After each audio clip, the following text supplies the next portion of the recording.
Ya, gimana? Apa yang mau ditanya? Ya.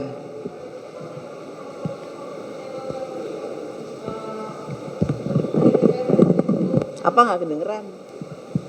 Yang pertama kan temanya parlemen sustainable recovery. Ada banyak isu di dalamnya, dari mulai climate change, kemudian ekonomi, kemudian juga masalah gender dan isu-isu global lainnya.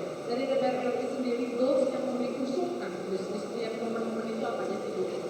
Ya, yang pertama, pertemuan ini untuk menggalang kerjasama parlemen dalam pemulihan global dan pencapaian agenda SDGs. Dunia pada saat ini menghadapi krisis multidimensi, karenanya kita harus bekerja sama, termasuk parlemen yang ada di dunia. Jadi apa yang akan diputuskan atau menjadi hasil dari pertemuan ini, walaupun mungkin juga belum menjadi keputusan, diharapkan akan membawa pengaruh bagi pelaksanaan G20 yang akan datang.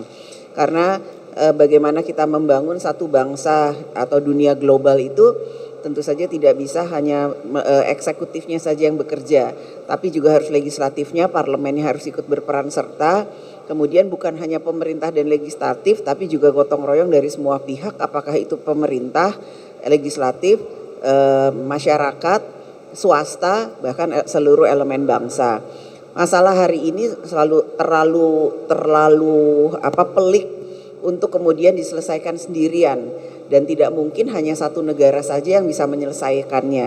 Jadi dengan adanya parlemen G20 ini diharapkan seluruh parlemen yang ada di dunia, apakah itu yang menjadi anggota G20 ataupun di luar G20, yaitu mitra-mitranya, bisa bekerja sama dalam bagaimana kita menjadikan perdamaian dunia. Yang pertama, memulihkan perdamaian dunia, bagaimana kemudian kita membuat kesejahteraan rakyat dunia juga menjadi lebih baik daripada sebelumnya, karena pasca pandemi COVID-19 tentu saja itu akan membuat satu hal permasalahan yang harus diselesaikan bersama.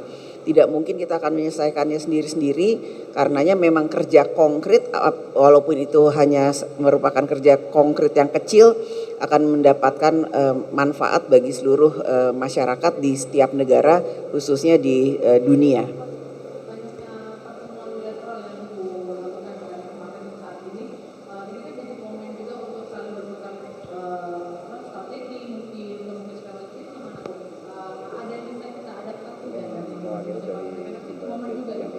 Banyak yang bisa kita adaptasi, banyak juga yang kemudian kita dapatkan dari pertemuan-pertemuan bilateral yang saya lakukan dari kemarin sampai sekarang.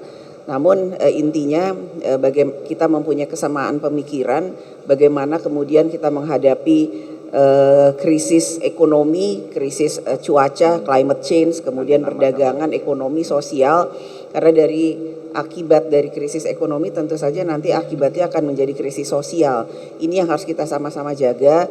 Kemudian bagaimana mata rantai dan pasokan dari menjaga mata rantai pasokan pangan itu tidak terputus, karena sekarang di negara-negara yang mempunyai 4 musim akan memasuki waktu musim dingin, padahal ada satu kendala yang akan dihadapi oleh negara-negara yang memiliki 4 musim tersebut terkait dengan pasokan pangan juga energi. Jadi kami di sini berusaha untuk mendorong, menyatukan pendapat melalui dialog dan diplomasi agar terkait pasokan mata rantai pangan dan terkait juga ketahanan pangan itu jangan sampai kemudian membuat rakyat di suatu negara itu kemudian tidak bisa mendapatkan haknya dalam kesejahteraan hidup mereka. Selamat malam Bu Puan, saya Anisyah dari merdeka.com. Menyambung soal resesi Bu, tahun depan kan Ibu menyambung soal resesi yang tadi Ibu sampaikan.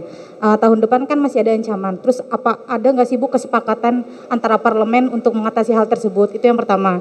Yang kedua, apakah parlemen akan mendorong pemerintah untuk menambah program-program bansos di masing-masing negara untuk menahan dampak resesi? Yeah. Ya, terima kasih Bu. Jadi yang pasti hari ini sesinya itu baru opening dan tadi saya sudah ada 3 sesi yang saya pimpin sendiri untuk mendengarkan masukan terkait dengan beberapa poin, 3 sesi poin yang kemudian dibahas termasuk ketahanan pangan, peran dari parlemen, dan yang satunya lagi itu bagaimana besok akan ada kesetaraan gender perempuan, dan yang satu tadi apa saya lupa, intinya adalah kita berusaha berdiskusi, memberikan masukan dan kemudian komitmen bagaimana kemudian hal-hal itu bisa dilakukan bersama. Tentu saja saya juga mengatakan bahwa Indonesia sudah melakukan hal-hal yang harus dilakukan, yaitu seperti bagaimana kita memberikan kompensasi sosial kepada masyarakat agar mereka bisa bertahan hidup dalam situasi yang akan belum tentu menjadi lebih baik menuju tahun 2023. Kemudian bagaimana ketahanan pangan di setiap negara harus tetap dilakukan. Selanjutnya ya tadi itu bagaimana kemudian mata rantai dari pasokan pangan juga energi yang mana di negara-negara yang mempunyai 4 musim harus selalu dilakukan. Jadi jangan ada satu negara yang kemudian tertinggal, jangan juga ada satu negara yang merasa kuat sendiri, namun bagaimana semuanya itu bisa dirasakan bersama-sama sebagai satu kesatuan dunia atau masyarakat global yang memang sama-sama peduli akan perdamaian dunia. Udah? Apa?